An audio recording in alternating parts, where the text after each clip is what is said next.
Eu costumo dizer que eu mudei muito por causa do mundo corporativo. Mas eu também mudei muito o mundo corporativo.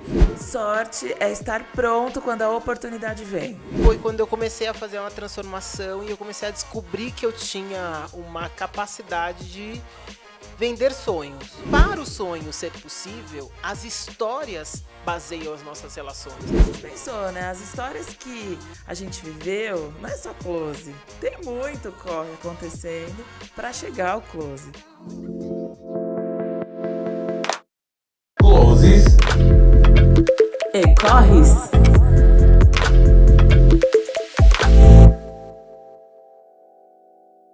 E aí, galera, eu sou o Samuca Eu sou a parte da Empregue Afro.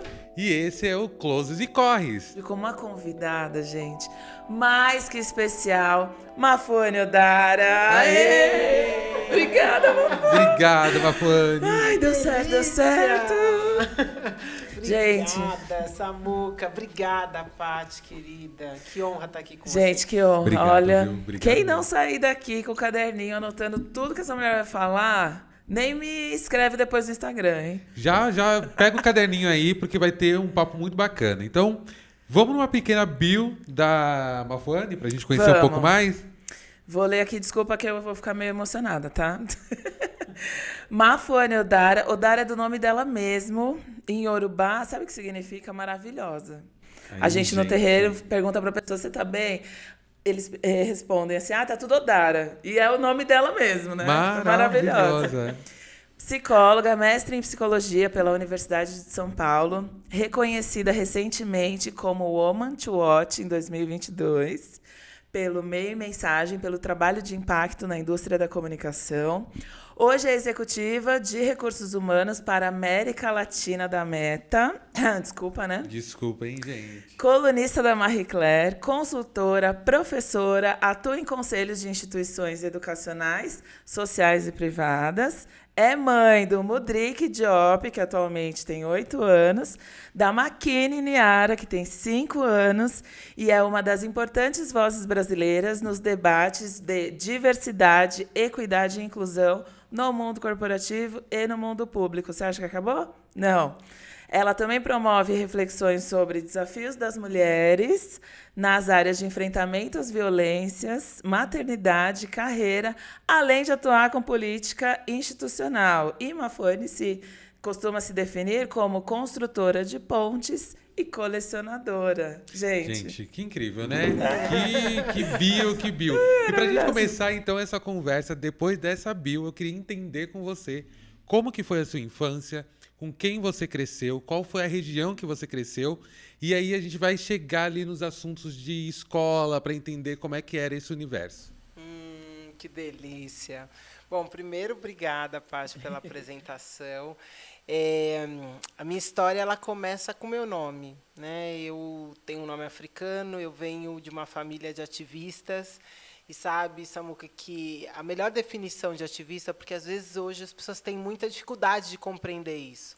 Eu ouvi de uma ativista chamada Jurema Werneck, que é diretora de uma organização internacional chamada Anistia Internacional, que é uma grande organização de direitos humanos.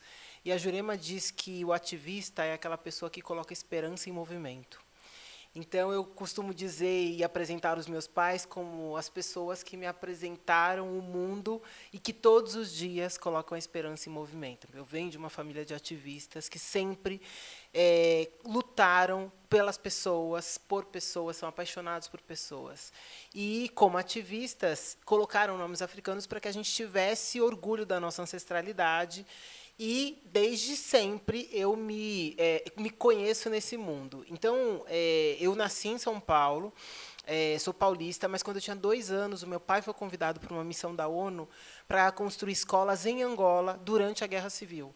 E aí a minha mãe, que era pouco ativista, só que não, falou, já que você vai, eu vou também. E nessa época eu tinha 2 anos de idade, eu tinha um irmão só, ele tinha 4 meses, e nós fomos para Angola durante a Guerra Civil por 4 anos. Essa é a minha família. Eu aprendi desde muito pequena que a gente tem uma responsabilidade indelegável de mudar o mundo, e assim os meus pais fizeram e nos ensinaram. Então, eu morei em Luanda até os meus 6 anos, e aí eu volto para o Brasil, volto para São Paulo, onde, embora eu tivesse morado num país em guerra, começa a minha guerra, que é todo o processo de entrar na escola e entender-se dentro dessas escolas como uma criança negra. Então, a minha infância ela foi muito marcada por processos grandes de transformação. Então, embora eu tenho 4 irmãos, né, então eu sou a mais velha de uma família de 5 filhos, e embora, né, essa construção e essa transformação tivesse dado em países muito difíceis, as pessoas me perguntam, mas você tinha 2 anos, você lembra o quê desse momento? Eu lembro de absolutamente tudo. Eu lembro do rosto da minha professora, eu lembro da escola que eu estudava, eu lembro de como era o supermercado, das coisas que faltavam, vinha água de fora. Tudo vinha de fora. Numa guerra, né, você aprende o valor real da colaboração. Ninguém sobrevive numa guerra sozinho. Ninguém sobrevive. Então, eu aprendi muito cedo o valor que a colaboração e a cooperação entre as pessoas têm. Então, hoje, a gente vive inúmeras guerras, né? Seja a guerra contra uma doença invisível, seja a guerra contra a fome, seja a guerra contra as desigualdades, o racismo. Então, são várias guerras e uma das coisas mais importantes que a gente sempre soube, nós 3 sabemos, é que a gente precisa fazer isso junto. Sim, sim. E só fazendo um adendo dessa vinda para cá e vindo para cá, já entrando na escolinha, né? Você traz essa imagem, essa referência de uma guerra. E é guerrear mesmo estar dentro de ambientes escolares sendo uma pessoa preta. E você já tinha essa consciência. Como é que foi passar por alguns processos ali ainda na infância, na adolescência, com processos racistas dentro do colégio? Chegou a passar ou não passou por entender o seu lugar no mundo? Como é que foi? Não tem como não passar, Samuca. Infelizmente, não tem como a gente não passar. Muito pelo contrário, na verdade. Como a mais velha, assim, no meu momento escolar, nós tínhamos 8 anos de escola no ensino fundamental. Agora são 9, né? Eu estudei em 11 escolas diferentes. Cada situação de racismo que a gente passava, eu mudava de escola. Como se o racismo ficasse na escola e não fosse, né? Então, uma das formas da minha mãe, isso foi diferente conforme os outros filhos foram vindo, que a gente foi encontrando novos mecanismos. Mas, sim, em todas as escolas, de formas muito diferentes, eu passei por situações de racismo. Desde, por exemplo, eu estudei em colégio católico, e aí tinham coisas muito, muito sutis. Por exemplo, eu ia parar na diretoria todo dia porque a freira achava que eu usava batom, porque ela não conseguia compreender que os lábios negros são rosa. Então, coisas desse tipo. Eu nunca pude coroar, né? Nunca pude coroar Maria porque não existia anjo negro. Essas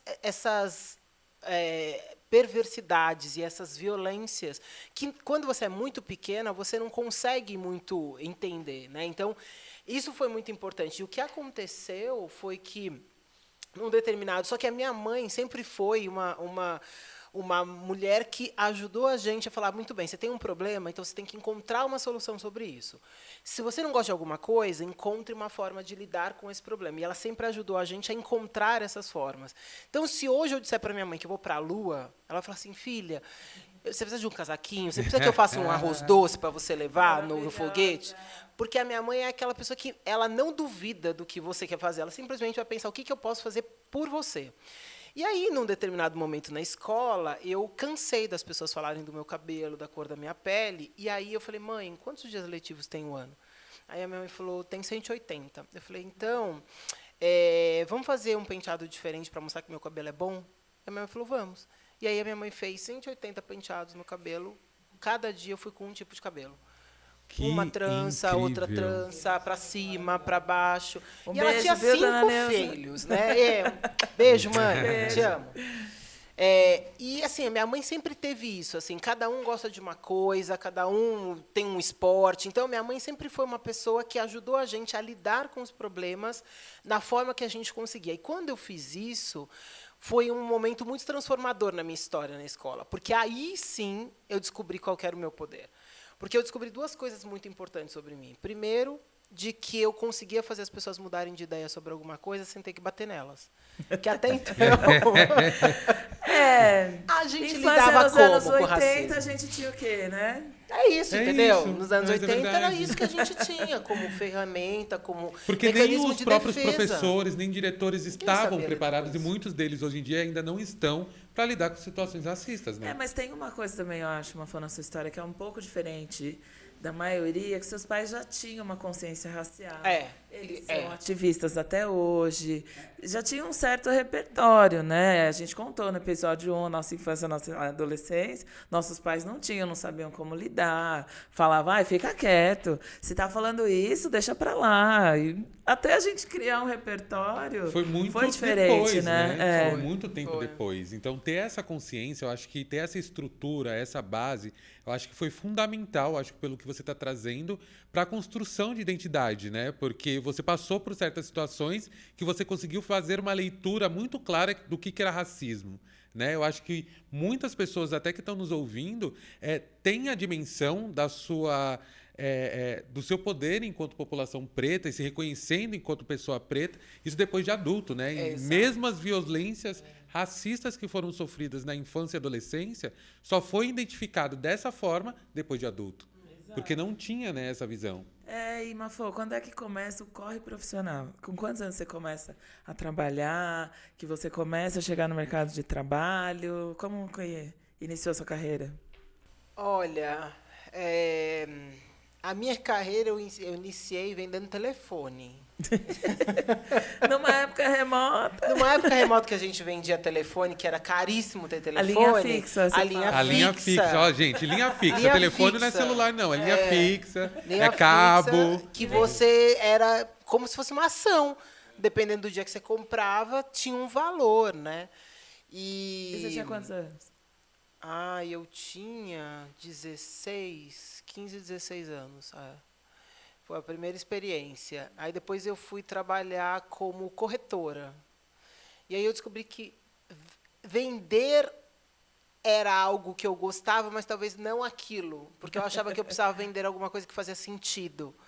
E aí foi quando eu comecei a fazer uma transformação e eu comecei a descobrir que eu tinha uma capacidade de vender sonhos, né? De ajudar as pessoas a encontrarem os seus lugares. E foi aí que eu comecei... Porque aí eu comecei a olhar muito o espaço do movimento hip-hop. Eu comecei a entrar dentro das organizações de mulheres negras. E aí eu comecei a encontrar uma outra forma, que foi o meu ativismo dentro dessas organizações, lidando com os temas que eu lido até hoje, né? Mas para você chegar nesses lugares, você fez um caminho... nesse primeiro momento, já acadêmico ou não? Foi os primeiros trabalhos antes até... Não, muito antes, não. A minha vida profissional ela começou quando eu já estava na faculdade, que eu já tinha feito a minha escolha profissional, e aí sim eu fui entrar nesse mundo formal de trabalho quando eu já estava na faculdade, quando eu fui começar a entrar dentro das organizações negras e pensar o desenvolvimento de pesquisas, pensar processos de formação. Foi aí que eu me descobri essa construtora de pontes, essa colecionadora de boas perguntas, esse espaço como pesquisadora, como professora. Então, foi nesse espaço que me acolheu, que foram as organizações negras, na área social, que me ajudou a levar para o mundo do trabalho. E aí passei 20 anos da minha carreira olhando para as organizações sociais, pensando o desenvolvimento dos processos educacionais, então muito dentro das instituições de pesquisa, mas também dentro do mundo do trabalho, pensando dentro de uma organização que eu trabalhei, que foi o CERT, que trouxe o quesito raça-cor nos anos 90 como uma grande transformação para o mundo do trabalho, que fez com que hoje a gente tenha dados dizendo das desigualdades que a gente tem no mundo do trabalho, graças a esse trabalho de inclusão dessa discussão nos anos 90. Então, isso foi o começo da minha trajetória, olhando aí os dois temas para mim que sempre foram parte transversal aí de toda a minha carreira, que é as questões de gênero e raça. A Mafone tem uma frase, Samuca, que me impactou muito, que depois eu queria que você contasse o contexto dessa frase, né? Que histórias mudam histórias. E foi por isso também, vocês não sabem, que é uma das principais motivações para a gente criar esse projeto aqui, Closes e Corres, porque a gente pensou, né? As histórias que a gente viveu, não é só close, tem muito corre acontecendo para chegar ao close. Quem viu a Mafone esses meses atrás, aqui no close do prêmio Woman to Watch, que é um dos maiores reconhecimentos da indústria para nós, mulheres, sabendo que você chegou lá como uma profissional de RH, que é a primeira vez na história do prêmio que tem esse lugar, né? Não sabe o tanto de corre que você passou para chegar onde você está, né? Então, eu queria que você contasse um pouquinho do contexto dessa frase, histórias mudam histórias, e como foi para você essa experiência de estar lá. Se esse foi o momento close da sua carreira, sei que tem muito mais, tá, gente? Vocês acompanham ela lá no Instagram? Tem muito close. Mas se esse foi o momento que você falou, nossa, olha onde eu cheguei, assim, né? Nossa, Paty. Nossa, passou um filme na minha cabeça agora. Olha, essa frase, o que acontece? Numa das minhas experiências profissionais, eu trabalhei numa organização chamada Ashoka, que é uma organização que encontra os grandes empreendedores sociais, como vocês, que são pessoas com ideias inovadoras para mudar o mundo. Mas são pessoas com perfis muito raros, porque são pessoas muito visionárias. E, às vezes, essas pessoas falam, e as pessoas falam, mas não entendi o que ele falou. Aí, daqui a uns 5 anos, você fala assim, aquela frase que o Samuca falou há 5 anos atrás, agora eu entendi. Isso acontece Né? comigo. Muito. Exato, eu sei, exato. E a Ashoka se especializou, ela surgiu nos Estados Unidos, mas ela foi fundada nos Estados Unidos, mas ela surgiu na Índia, percebendo que na sociedade civil existiam pessoas que faziam transformações, que conseguiam conectar coisas que ninguém nunca tinha conectado. Que ninguém nunca pensou, sempre existiu o sorriso, sempre existiu o hospital e sempre existiu o palhaço. Ninguém nunca pensou que juntar um palhaço dentro de um hospital pudesse curar as pessoas, que foi os Doutores da Alegria. Então, a Ashoka é uma organização especializada em fazer. Então, o Olodum, mesma coisa. Como é que a música pode transformar a realidade das pessoas? Ela se especializou em fazer isso. E tinha um programa, que era um programa que estava nascendo, que chamava Youth Venture, que era um programa de jovens empreendedores, que como é que a gente ajudava a desenvolver os talentos dos jovens. E aí, eles me chamaram para coordenar o programa aqui, a tradução em português seria Geração Muda Mundo, aqui no Brasil, que ele estava começando a acontecer. E eu fiquei na Ashoka por 7 anos. E, nesses 7 anos, nós saímos de 100 jovens, quando eu cheguei no programa, para 100 mil jovens, empreendendo socialmente, pensando como é que eles podiam usar suas habilidades. E qual é a base desse programa? O sonho das pessoas. E, para o sonho ser possível, as histórias baseiam as nossas relações. E, quando você procura um empreendedor social, a primeira pergunta que a gente fala é assim, me conta a sua história. O que as pessoas fazem? Então, quando eu comecei no mundo do trabalho, eu comecei... Não, eu quero saber a sua história. Quando é que você começou? É o que a gente está fazendo história, aqui no Corre. exatamente. É isso, Começar, quando foi a primeira lembrança que você teve. Aí, falei, gente, eu nunca pensei sobre isso, porque quem a gente é na fase adulta é fruto de uma trajetória que a gente muitas vezes apaga. E é essa trajetória que faz com que a gente faça determinadas escolhas. Você não pode apagar isso, você não pode perder esse fio condutor. E aí, uma das coisas que a gente usava para fazer isso era ajudar os jovens a recuperarem a sua história. E aí, por quê? Porque a gente percebia que cada vez que a gente contava a nossa história, eles se conectavam com as histórias deles. Então, eu comecei a perceber que histórias mudavam histórias quando a gente ajuda as pessoas a se reconectar com o seu sonho. E eu comecei a usar isso porque isso é realmente muito poderoso. Não é porque eu tenho essa história que as pessoas vão fazer igual, mas quando eu conto, cada uma das pessoas que está nos ouvindo ou nos vendo está conectando com a sua própria história e falando assim, nossa, mas como é que era para mim? Nossa, mas como é que foi a minha infância? Nossa, é verdade, tinha esquecido dessa parte da minha vida. E isso é muito importante porque muitas das coisas que a gente deixa de fazer são frutos de algum trauma que aconteceu em alguma parte da nossa história. É muito importante que a gente possa voltar, contar, como diz, né? Como Sankofa, como é que você faz para conseguir olhar para trás e pegar aquilo que ficou, porque aquilo é parte da história que você se tornou, né?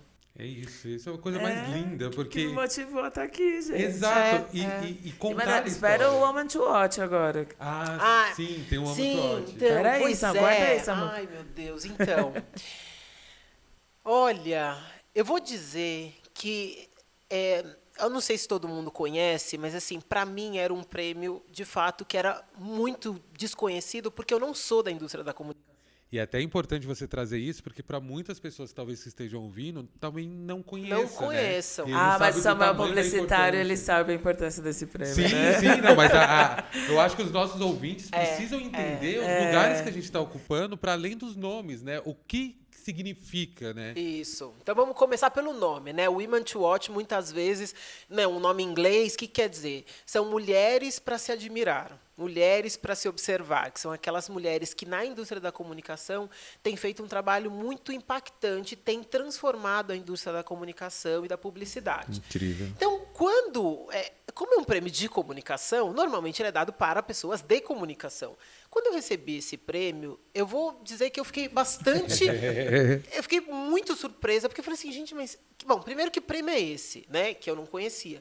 Que é uma espécie de Oscar para as pessoas de comunicação, que eu não sabia, né? É um prêmio que surgiu nos Estados Unidos em 97, e cada veículo de comunicação em um país é responsável por replicar esse prêmio, que premia 7 mulheres por ano pelo trabalho que elas fizeram. E esse prêmio ele surgiu nos Estados Unidos como uma forma de reconhecer as mulheres que têm ocupado lugares de destaque, têm feito a transformação há 25 anos atrás. Ele surgiu em 97.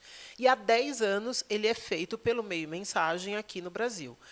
E, para mim, eu acho que esse, de fato, nesse momento da minha trajetória, eu acho que sim, eu acho que é um grande reconhecimento, porque não só eu fiz uma virada na minha carreira de 180 graus, que eu acho que isso também é uma coisa importante da gente dizer, que é o seguinte... A gente volta nesse assunto logo mais.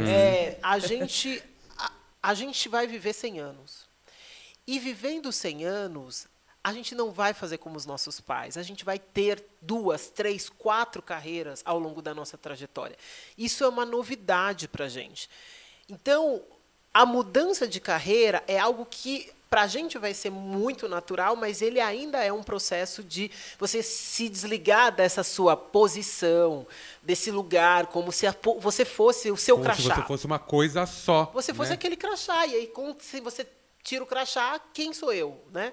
Então, esse processo foi muito importante também para mim, para eu poder fazer essa virada. Então, eu nunca fui de RH, eu nunca trabalhei em empresa de tecnologia, então eu fiz uma transição muito grande. Então, ao fazer essa transição muito grande, entrando na área de RH e recebendo um prêmio de comunicação, mostra exatamente essa habilidade do futuro, que é fundamental, que é a sua capacidade de pegar aquilo que você é muito bom e transpor diferentes posições.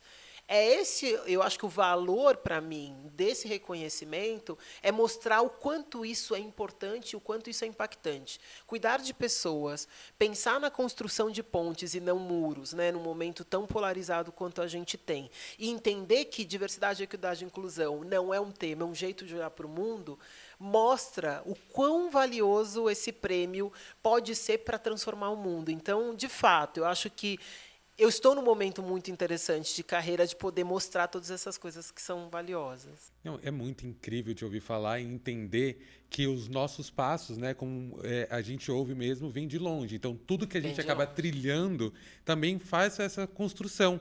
E a gente sabe, como você mesmo disse, né, não dá para mudar o mundo sozinho, não dá para chegar em nenhum lugar sozinho. E eu queria que você falasse dessas pessoas que estiveram na sua jornada, na sua trajetória, e que fizeram que você muitas das vezes, não ouvisse aquela vozinha de impostora que sempre vem, principalmente porque você teve essa troca de carreira, de transição. Então, falar sobre essas pessoas ajuda as pessoas que estão nos ouvindo a entender que alianças e fazer conexões, isso ajuda muito, né? Nossa.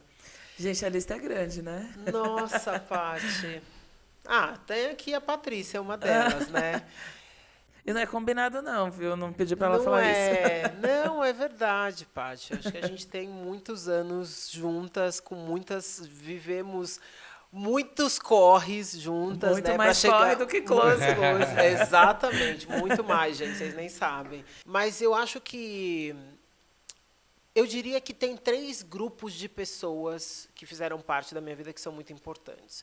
Primeiro, a minha família. E aí minha família envolve os meus amigos mais próximos, que são a família que a gente escolheu ter, né? Essas pessoas, elas estão no nosso dia a dia, são aquelas pessoas que seguram a onda quando você precisa sair, quando você precisa viajar. Eu tenho um parceiraço, eu tenho 2 filhos e eu tenho um super parceiro. As pessoas perguntam, como é que você faz tanta coisa? Porque eu tenho um parceiro em casa que entende muito bem qual é o valor e como é que a gente se ajuda. Então, os momentos onde eu estou voando, né, decolando, ele está lá segurando as pontas para as coisas acontecerem. E depois a gente inverte. Então, cada um tem o seu momento. É uma parceria de quase... Beijo, Marco, para você também. Te amo, amor.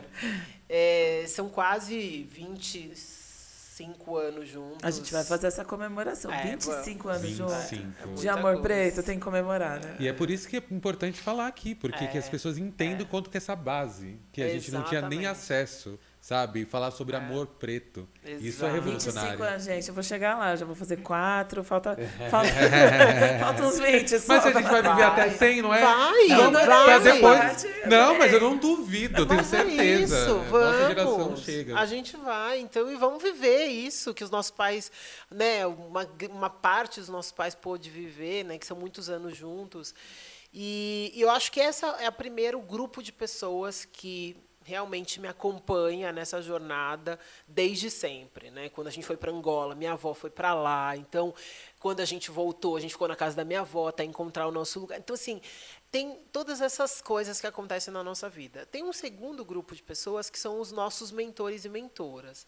Aquela hora que você quer mandar aquela pessoa tomar naquele lugar, que você quer dar aquela resposta que você gostaria de dar, mas que você não pode dar, você fala para o seu mentor ou para a sua mentora. E aí, depois que você falar tudo que você quer falar, você fala, muito bem, agora a gente vai organizar essa conversa para você ter uma conversa significativa, importante para a mudança de trajetória ou de alguma coisa que você quer fazer. Essas pessoas, elas são muito importantes na nossa trajetória para ajudar a gente a separar os fatos das histórias. Porque os fatos são fatos. As histórias, elas têm julgamento, elas têm emoção, elas têm fígado, elas têm... né? Então, a gente é tomado por tudo isso, porque somos seres humanos. Então, ajudar a colocar as coisas no seu devido tamanho, no seu devido processo é fundamental. E elas foram muito importantes na minha vida, porque me ajudaram a ver o problema que eu via desse tamanho, com o problema desse tamanho, e tudo que estava fora disso era problema dos outros, mas a gente assume como nosso. Então, os mentores nos ajudam a chegar nos lugares com as informações e com estrategicamente posicionados. Porque eu acho que esse é um importante processo quando você entra no mundo do trabalho. Não importa se é na área social, na área no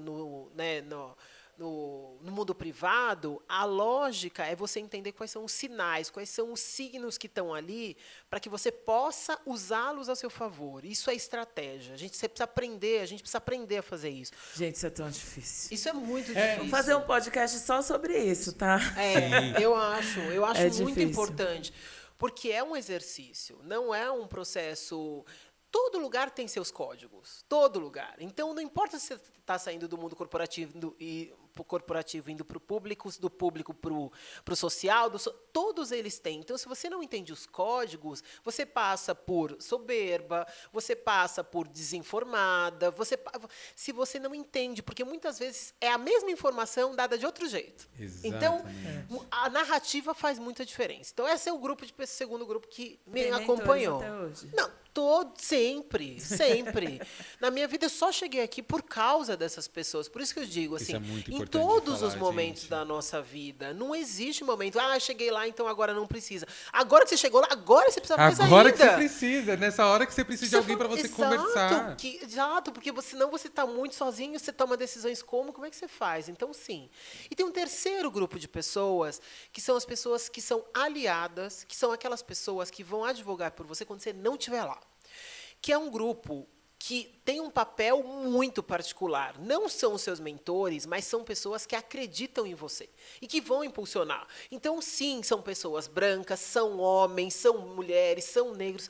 São as pessoas que estão nos espaços de poder e que, sim, seguram a porta para garantir, sim, que você possa... Porque tem um lugar ali importante e essas pessoas cumprem esse papel. Os aliados e aliadas, eles são muito importantes nessa jornada. Assim. Por isso que eu digo, a gente não chega sozinho. Tem coisas, inclusive, esse lugar de reconhecimento da negritude, ele é muito importante para essas pessoas, inclusive de aprendizado. Para essas pessoas é muito importante estar com a gente, porque também é um processo de aprendizado e de transformação. Então, os aliados, eles têm que estar do nosso lado para fazer esse papel e ajudar a mudar essa lógica que impede que constrói os tetos de vidro, que a gente nunca consegue passar e a gente não entende por quê, mas eles estão lá. Então, eles vão mostrar onde é que são as coisas para conseguir ajudar a mudar esse cenário. Assim assim como a gente faz. Porque aí, quando a gente entra, a gente faz isso de outro jeito, com outras ferramentas para ajudar a ampliar essa diversidade. Essas pessoas ajudam a gente a lidar com os conflitos. Porque é o seguinte, com a entrada de mais pessoas representativas, de grupos e de marcadores identitários que não faziam parte, surgem os conflitos. O que você faz com esses conflitos? Como é que você lida? Quando você não está nem preparado para lidar com Entendeu? recortes ali, né? Exato. Então, e a interseccionalidade também, né? Tudo isso. Então, para mim, esses são os grupos. Então, tem muitas pessoas que fazem parte. Eu falei que a lista era grande. Pessoas. Dá nem para citar nomes, né, Mafô? É muita Não, gente. acho que tem muita, assim, hoje, eu diria que, inclusive dentro desse grupo de mentores, eu diria que tem um subgrupo que são as nossas referências, né? Que são aquelas pessoas que construíram e abriram as trajetórias para que a gente chegasse aqui. Nós somos 3 pessoas negras fazendo um videocast. Falando de trabalho, de carreira. Não estamos falando sobre racismo, porque, afinal de contas, os negros só falam sobre isso. A gente está falando sobre carreira, sobre jornada, sobre trajetórias. Isso é fruto de uma história que não começou com a gente, não terminará com a gente. A gente é só parte de um processo que foi construído muito antes da gente. Então, eu, assim, obviamente, a minha família mais próxima, meu marido, meus filhos, meus irmãos, minha mãe, meu pai, meus amigos próximos, Patrícia, Cláudia, Flávia, tem muitos amigos, a Bel, que é a minha mentora desde que eu tenho, sei lá, acho que uns 16 anos, Bel Santos me acompanha, Cida Bento, que é uma grande referência em diversidade. Professora doutora Cida Bento. O primeiro livro sobre negro no mercado de trabalho. Foi dela, entendeu? Né? Assim, eu tive a honra de trabalhar 5 anos no CERT e ser formada pela Cida.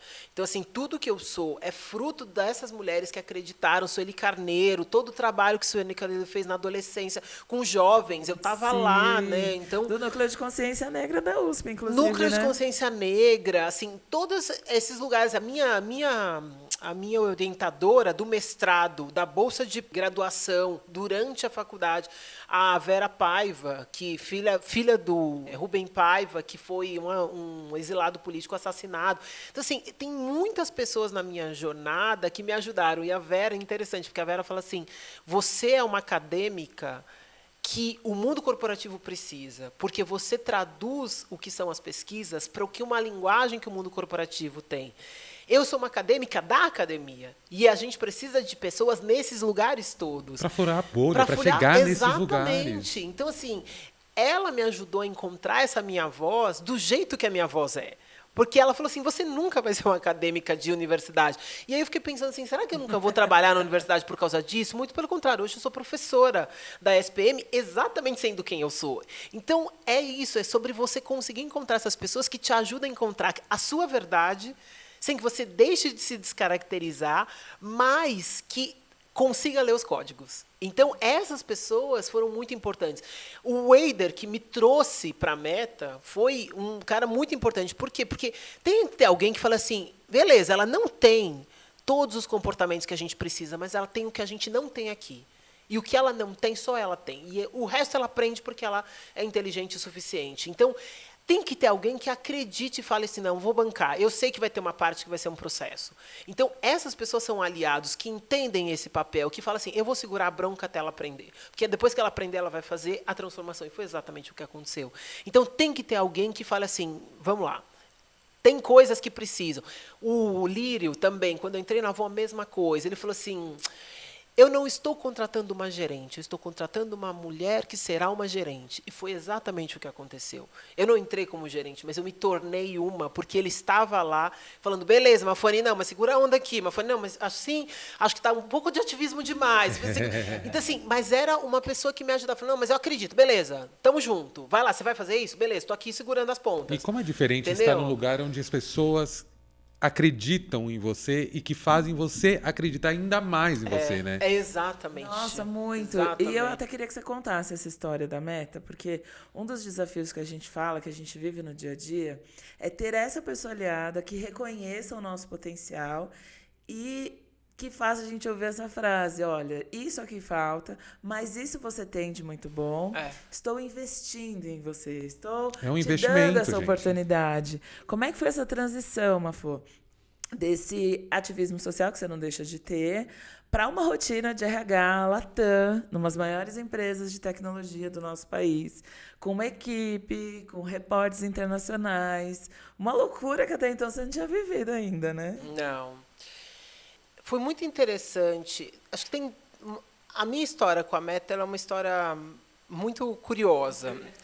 Porque é o seguinte, eu acho que a primeira coisa é a gente estar preparado a hora que a oportunidade chega. Não existe sorte. Não, a Oprah fala isso, gente. Eu adoro essa frase da Oprah. É tudo. Qual? Sorte é estar pronto quando a oportunidade vem. Que é isso que a Mafalda está falando, não tem sorte. Na verdade, você tem que estar pronto, estudar, aprimorar as competências, fazer mentoria, fazer terapia. Você não falou, mas eu sei que você recomenda sempre. Sempre, porque eu faço, né? Tem a terapia também, Faço gente. 20 anos, E quando perguntaram isso para a Oprah, nossa, que sorte você teve de chegar onde você chegou, e ela falou, sorte é estar pronto, porque a oportunidade veio. E como é que a gente sabe que a gente está pronto? A gente não sabe, né? Não. Então, eu acho que mais ou menos, tá, Paty? Eu acho que tem um lugar da preparação que é a clareza de onde você quer chegar, que não é necessariamente o que você quer fazer. Porque, às vezes, as pessoas ambicionam, eu quero ser diretor, eu quero ser CEO, sei lá, da Meta. E aí, como se você não é CEO da Meta, você parece que você fracassou. O que você está buscando quando você se propõe a querer ser CEO da Meta? Quais são as coisas importantes? Eu nunca tive uma ambição de estar numa determinada posição. Eu sempre tive uma ambição de fazer algo muito significativo. Então, eu queria fazer algo que fosse importante para o mundo. Eu queria estar num lugar onde eu conseguisse impactar o maior número de pessoas, pensando no bem-estar dessas pessoas. Então, eu sempre tive a essência das coisas que eu queria com muita clareza. Sempre tive. Não era sobre você, era sobre o coletivo, principalmente. Ali, né? Além de ser sobre o coletivo, tinha a ver com saber a essência de por que eu queria determinadas coisas. Eu não estava buscando uma posição, eu estava buscando algo que ia transformar uma determinada realidade. Então, isso me ajudou muito a lidar com as adversidades que aconteceram, e são muitas no caminho, muitas. Assim, eu costumo dizer que eu mudei muito por causa do mundo corporativo, mas eu também mudei muito o mundo corporativo. E eu acho que essa é a medida certa das relações de trabalho que a gente tem que estabelecer. Existe uma transformação que a gente vai passar, mas também existe uma transformação que a gente vai propor. E esse eu acho que é um caminho importante. Quando chegou a oportunidade da Meta, eu não estava procurando. Eu não estava procurando. Mas sabe quando você começa a olhar e você fala, talvez eu esteja ficando grande demais para esse lugar, eu preciso... E é engraçado porque aconteceu a mesma coisa quando eu estava no CERT. A Cida falava assim, Mafone, esse lugar é muito pequeno para você. Eu falava, não, Cida, eu estou feliz aqui, eu quero morrer aqui, eu adoro esse trabalho, e eu realmente gostava. E ela falou assim, esse lugar é pequeno para você. E aí tem que ter alguém que vai... Você está lá na ponta, você fala assim, vou voar, não vou voar. Não, não vou voar. Não, tá bom. Pula, não pulo. Pula, não pulo, pula, não pulo, exatamente. E aí alguém fala assim, vai. E aí, quando você vai, você percebe que você pode voar, e você fala, nossa, não é que tem um mundo aqui? Né, que eu não sabia que existia esse mundo? E foi um pouco disso que aconteceu. E aí, quando chegou essa proposta, chegaram mais 2 propostas de outras 2 empresas de tecnologia. Eu falei, nossa, mas uma pessoa de RH, gosta de gente, o que eu vou fazer numa empresa de tecnologia? Só que como foram 3, eu falei, não, gente, eles estão vendo alguma coisa que eu não estou vendo. Tá vendo. Geralmente acontece isso, né? E aí eu falei assim, peraí, vou escutar, deixa eu entender. E aí eu comecei os processos seletivos com as 3 empresas, e com as 3 eu cheguei no final. E aí o que me encantou do processo com a Meta foi exatamente isso que você falou, porque eu não tinha todas as qualidades técnicas para fazer o que eu precisava, mas eu tinha as habilidades sociais, que era o mais importante para aquilo da transformação, para o momento que a Meta precisava de transformação. Então, foi muito clara a troca, assim, Mafone, você tá na minha última entrevista eu falei assim, bom, agora estamos aqui no final, né? Então vou ter que perguntar, assim, será que eu estou preparada para isso? E aí o Eder me perguntou assim, se você está disposta a aprender? Eu falei assim, então, porque eu ia te perguntar se você está disposta a ensinar. Ele falou assim, não, a gente te ensina se você quiser aprender. Um match perfeito. Entendeu? Foi, exatamente. E aí tudo isso aconteceu por quê? Porque eu tinha estabelecido relações antes, e uma pessoa da Meta me indicou para esse processo. E essa pessoa, que é a Mirelle, minha anja dentro da Meta, me levou para esse processo e falou, não, acho que essa pessoa cabe no nosso processo. E aí começou toda a logística, porque aí o que aconteceu? Não era só o Eider, era o time falando, ela tem que dar certo. Então, era o time pensando, e aí a minha parceira, que hoje está na Espanha, ela falou, eu vou adiar 1 ano a minha ida, porque eu quero que ela dê certo, então, antes de ir para minha próxima experiência, vamos fazer esse negócio funcionar. E foi exatamente isso que aconteceu. 1 ano depois, ela falou, agora eu posso ir, estou pronta, vou embora, porque agora você toca as coisas. Então, esses processos, a Bruna, que foi outra parceiraça aqui. Então, a Meta, eu acho que o grande... O lugar que a gente deveria buscar para trabalhar é um lugar que faça com que todo mundo ganhe. Essa lógica, que é uma lógica para eu ganhar, você precisa cair, essa é uma lógica que ela não existe para o mundo moderno. Para os processos acontecerem, para a complexidade que o mundo está, as empresas precisam que as pessoas colaborem entre si, e não que elas compitam entre si. E essa é uma mudança muito significativa. E é para a gente, dentro da Meta, é um valor muito grande a colaboração entre as pessoas, porque a base do nosso negócio é a colaboração, é acreditar que vou postar lá e dizer assim, gente, eu tenho uma doença rara, e vai aparecer outra segunda pessoa no mundo inteiro que tem essa doença rara dentro. Já criar comunidades e vão trocar muito, né? Exato, né? Que constrói esse senso de comunidade, que faz com que a gente se sinta pertencente, porque tem outras histórias parecidas com a nossa, e mais do que isso, que mostra o quanto a gente pode aprender com os outros. Somos de universos diferentes, lidamos com coisas diferentes, mas a gente está aqui aprendendo um com o outro. E eu espero muito que todos que estejam aqui ouvindo, assistindo, possa estar pegando um pouquinho de cada detalhe dessa conversa, de cada ensinamento que está vindo aqui, porque isso é o coletivo, né? Para a gente, eu acho que para nós 3 que estamos aqui, só faz sentido estar onde nós estamos se tiver outros também ocupando os mesmos lugares ou até maiores do que esse. E aí eu venho com uma pergunta para tentar entender. O que é sucesso para você? Você estar nesse lugar de ter alcançado o sucesso, para que a gente possa entender que lugar que é esse de sucesso. Você se vê como uma profissional de sucesso? Nossa! A pergunta que todo mundo respira para responder, né? É isso. Olha, eu me vejo como uma profissional realizada, e tenho muito orgulho da trajetória que eu trilhei até aqui. Eu acho que sucesso é um pouco, para mim, parecido com a utopia. Quando você atinge um determinado estágio, você pensa sobre o que você pode fazer depois desse estágio. E eu acho que tem um componente do sucesso, para mim, que é muito importante, que é o equilíbrio, né, porque sucesso, para mim, é a possibilidade de fazer as coisas que eu gosto e que eu acredito. Então, eu gosto de viajar, eu gosto de estar com os meus filhos, eu gosto de trabalhar, eu gosto de estudar. Então, dizer que você tem sucesso, para mim, é uma combinação de coisas. Então, hoje, eu diria que, sim, eu me considero uma profissional de sucesso. Acho que eu ainda tenho muitas coisas para fazer. Acho que tem uma longa ainda. Eu sempre digo que na Meta a gente tem uma frase que é: a gente está sempre no 1% da jornada, porque tem muita coisa para a gente fazer. E eu realmente acredito que tem muita coisa para fazer. E acho que sim, tem coisas. E acho que tem um próximo passo importante. Eu nunca imaginei. Eu estava feliz pensando que eu ia impactar o Brasil, né? Eu queria pensar alguma coisa que fosse significativa para o meu país. Eu nunca me imaginei trabalhando numa empresa que impacta 3,6 bilhões de pessoas.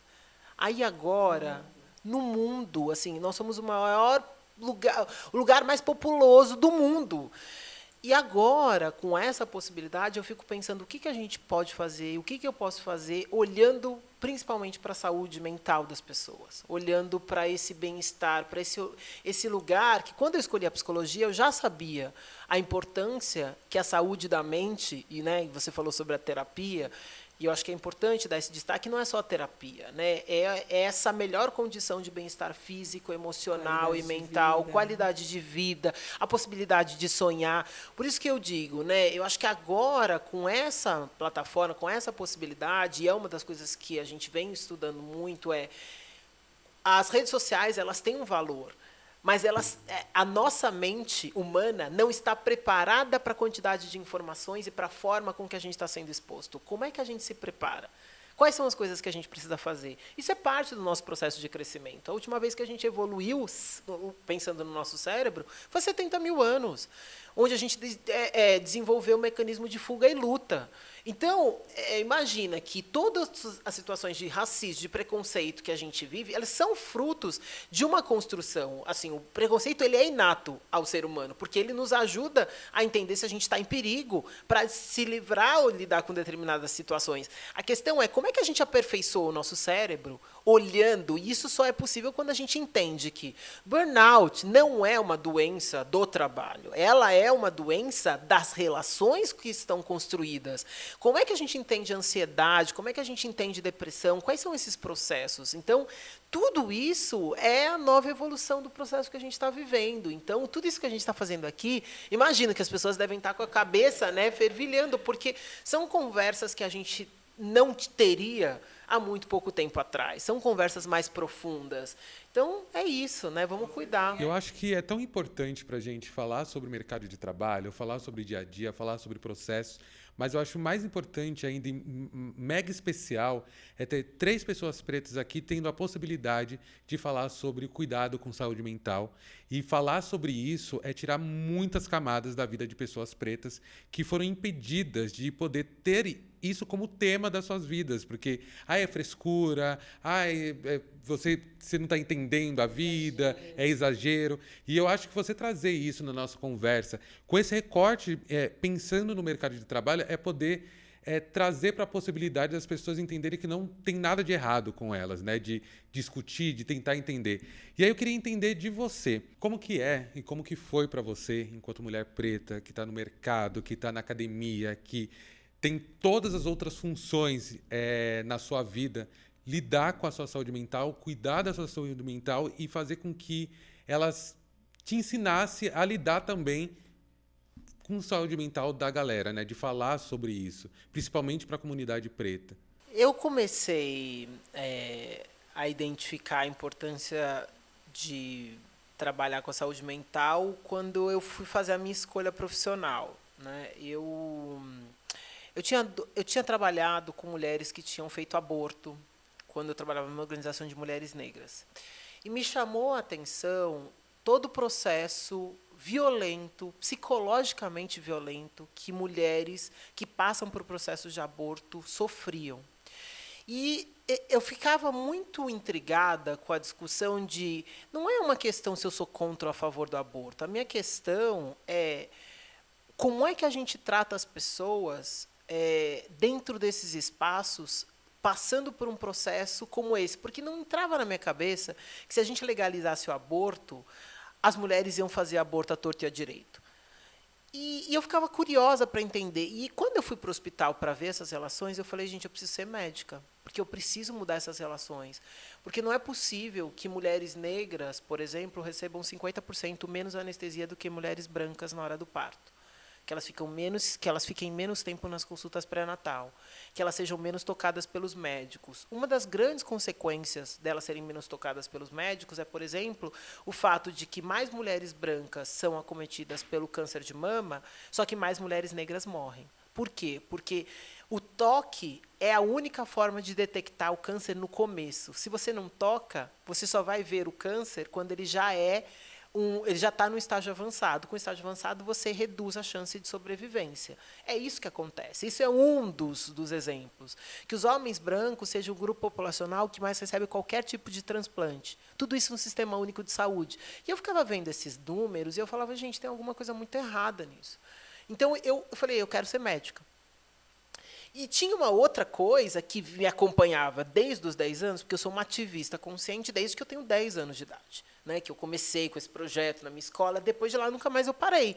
Então, eu ficava pensando, tem um lugar muito importante que é como é que eu faço para as pessoas entenderem que as pessoas importam? Que não interessa se você faz um carro, se você faz uma rede social, se você faz um chip, não interessa. É sobre pessoas com pessoas. Então, como é que as pessoas não estão no centro de tudo que a gente faz? Eu não conseguia entender isso, e por isso que eu fui para a área social. Então, quando eu fui fazer a escolha, eu tinha que escolher ou eu ia ser psicóloga, porque eu gostava de fazer a provocação para as pessoas, ou eu ia ser médica. E eu falei, bom, eu vou escolher a psicologia porque eu acho que eu consigo atingir mais gente. Joga o sonho para o universo, vamos ver quando é que a medicina volta para a minha vida. Se é que ela tiver que voltar, né? E eu acabei prestando os 2 vestibulares, eu passei em medicina, numa faculdade particular, só que eu sou a primeira de uma família de 5. Se eu estudasse, ninguém mais na minha família ia estudar, porque é isso, né? A medicina é uma faculdade muito cara. Eu falei, não, vou para a psicologia, fiz psicologia na USP, e depois fiz mestrado na USP, enfim. E aí, o que aconteceu no meu mestrado? A medicina voltou para a minha vida e eu fui estudar se a cor e o sexo dos médicos interferiam na relação médico-paciente. E aí, nesses meus estudos, na universidade, eu comecei a perceber que olhar para... E a escolha pela psicologia tinha muito a ver com entender que a saúde mental era muito importante.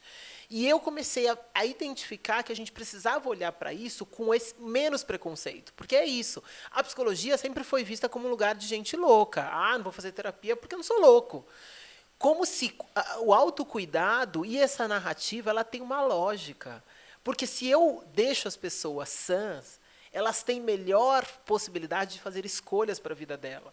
Elas têm possibilidade de identificar os processos de violência. Ela consegue nomear e identificar, por exemplo, o que é o que você falou sobre o fenômeno da impostora. O que é essa tal dessa vozinha que fica dizendo na nossa cabeça que a gente não deveria fazer isso, ou não deveria fazer aquilo. Ah, eu não sou competente o suficiente para estar nesse cargo. Ah, eu não mereço estar onde eu estou.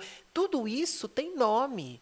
E quando você nomeia, você aprende, você começa o seu processo de cura. Então, as violências múltiplas, e por isso que eu comecei a trabalhar com violência com 15 anos.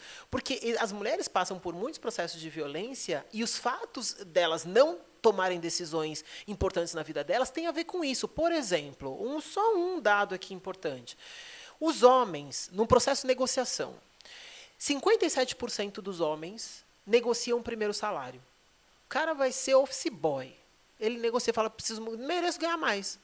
Provavelmente não dá certo. Na segunda ele tenta de novo. Não dá certo. Na terceira ele tenta de novo. Dá certo. Sabe quantos por cento de mulheres negociam o primeiro salário? 7%. Eu ia falar 0, alguma coisa. 7%. Aí sabe o que as pessoas dizem? A gente não tem essa coragem, né? Então, o que as pessoas dizem? Que os homens são melhores negociadores. Não! Os homens só começaram antes da gente. Então, quanto mais você treina, melhor você fica. Por que as mulheres cuidam melhor? Porque quando a gente nasce, a gente ganha uma bendita de uma boneca. Então, eu falo que as mulheres cuidam mais, cuidam melhor, por quê? Porque a gente começou mais cedo, não tem nada a ver com gênero. Gênero é uma construção social. Então, se a gente não entende isso, a gente acha que nasceu no sangue. Essa coisa de, negro sabe sambar, porque está no sangue. Gente, que está no sangue, eu acho isso umas coisas mais absurdas. Que depende, gênio é esse, né? Não é bem assim, né? Não é isso. Como é que você está cuidando da entendeu? sua saúde mental então, hoje? Então, para mim, eu acho que a saúde mental tem a ver com todas essas dimensões da nossa vida que estão relacionadas.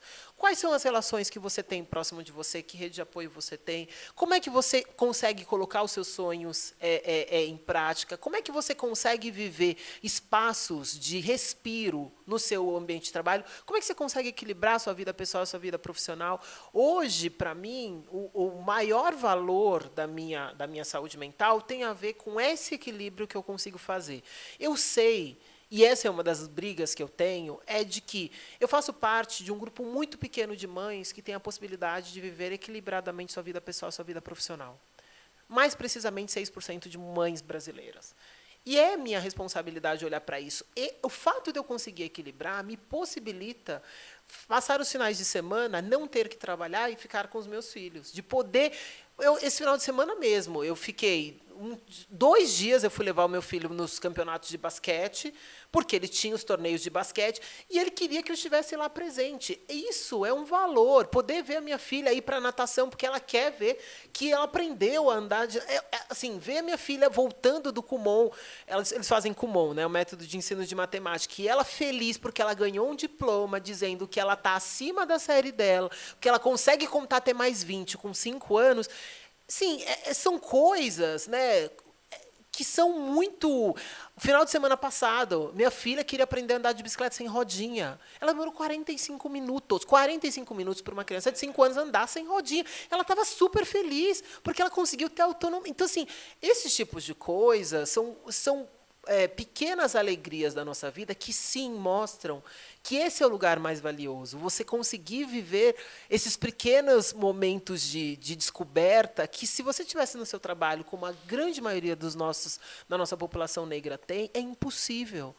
Então, isso, para mim, é algo que a gente precisa buscar. E é essa saúde mental que eu busco. Não é uma saúde mental onde as pessoas não fiquem doentes. Eu quero que as pessoas possam ter a possibilidade de sonhar, onde elas possam ter a possibilidade de ter esses pequenos respiros, essas pequenas pausas, para dizer por que a gente vive e não sobrevive. Ai, gente. Tá vendo, Paty? Meu Deus. Eu ia falar para ela deixar umas dicas finais, mas nem precisa. Não, com essa porque aí... essa aqui, ela já respondeu tudo até que a gente ia perguntar. O que a gente pensou em perguntar, mas Mafane já respondeu. Porque equilíbrio é tudo. A gente sabe que, inclusive, quem está numa posição executiva tem muita dificuldade com isso. E o mercado cobrou muito isso das mulheres. Por isso que diziam, entre aspas, que os homens chegavam mais, porque a gente não sabia conciliar a maternidade, as tarefas e a vida executiva. E a Mafane prova que sim, é possível.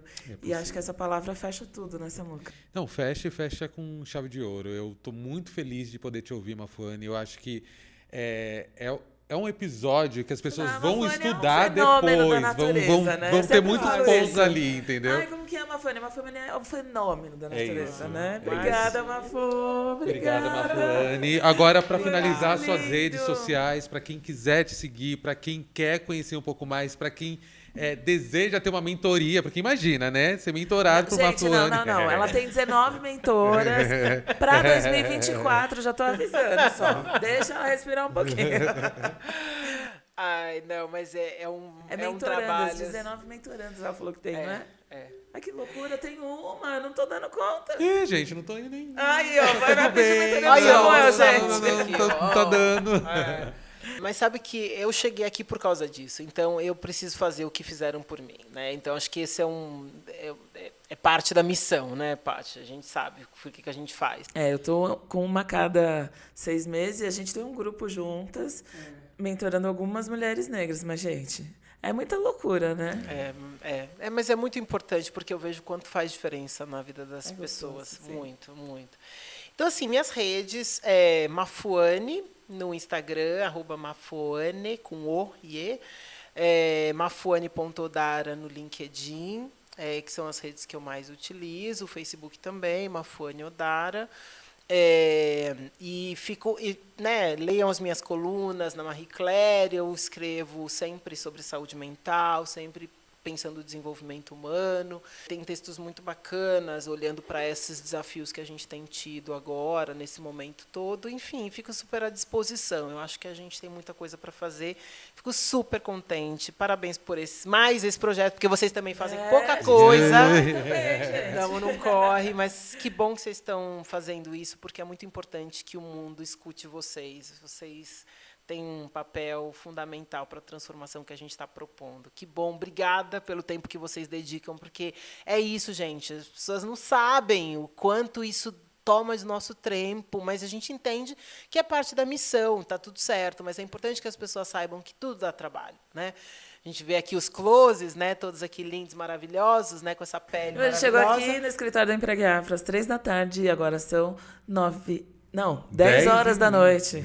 Quase 10h30, né? Exato. É isso, gente. Tudo dá trabalho. E é isso, tem que ter intenção. E vamos junto. Vamos junto. Vai dar certo. Muito obrigada, Mafô, por você também dispor seu tempo para estar aqui. Já sabem, @Emprego e Afro em todas as redes sociais. Meu Instagram, @eupatricia.santos. E eu sou o Samuel Gomes em todas as redes sociais. E também Guardei no Armário no YouTube. E esse e ainda tem o nosso perfil também no Instagram, Closes e Corres. Então é isso, mais um episódio aqui concluído com muito sucesso. Espero que vocês tenham gostado. Deixe comentários, compartilhe para todo mundo e até o próximo. Beijos!